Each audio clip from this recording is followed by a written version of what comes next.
មិនรู้ខ្លាចពេលមួម៉ៅខំក្រមួយប្តីកុំអីឲ្យម៉ែចូលស្ដីទៅហើ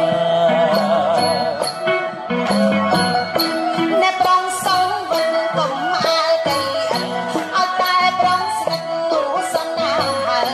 ត្រូវថាបងឯងមិនអើយកងឡើយមកលុបចេញក៏នំលេខមួយហើយ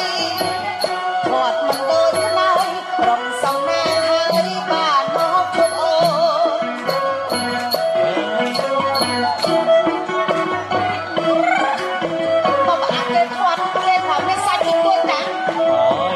ចាប់បន្ទប់អត់សម្រាប់តាតែបានទេឲ្យទៅតែលោកមានសាច់បន្ទប់ហើយ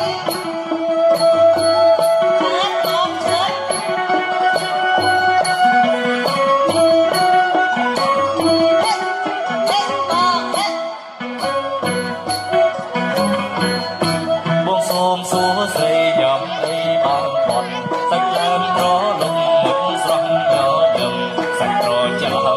ទាស់តែបងស្គាល់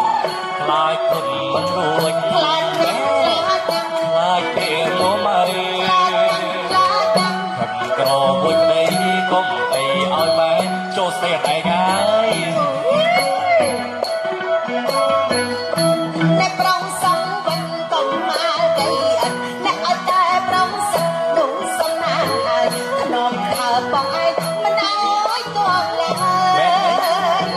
ឯអ្នកឯរឿងនេះនំលេខមួយហើយធាត់មិនដូចខ្នើយប្រងសំណាងហើយបានមកជប់អូនអូនឯងមានសាច់ទេគេមានសាច់ណាគេហូបបានសម្រាប់លោកសវលគេកូនមហាសទ្ធិទៅឡេះហើយចង់ដូចបងនេះមិនដែរស្វិតពេកជាមួយក៏មិនឯងណាបងឯងនេះមកពីបងឯងហ្នឹងណាហាត់ប្រាំពេកបងជឿ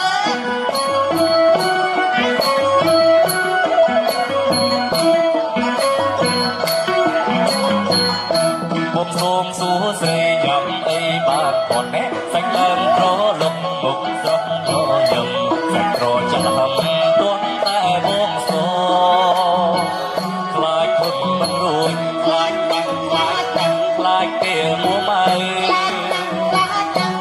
ក្រមួយប្តីកុំអីឲ្យម៉ែចូលស្ដីទៅដល់អភិបាល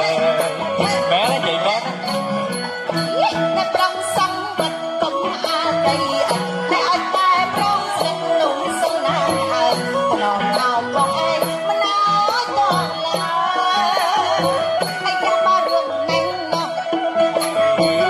នំលេខមួយហើយខ្លាចណាស់ប្រងសំណាងហើយប្រងសំណាងហើយបាន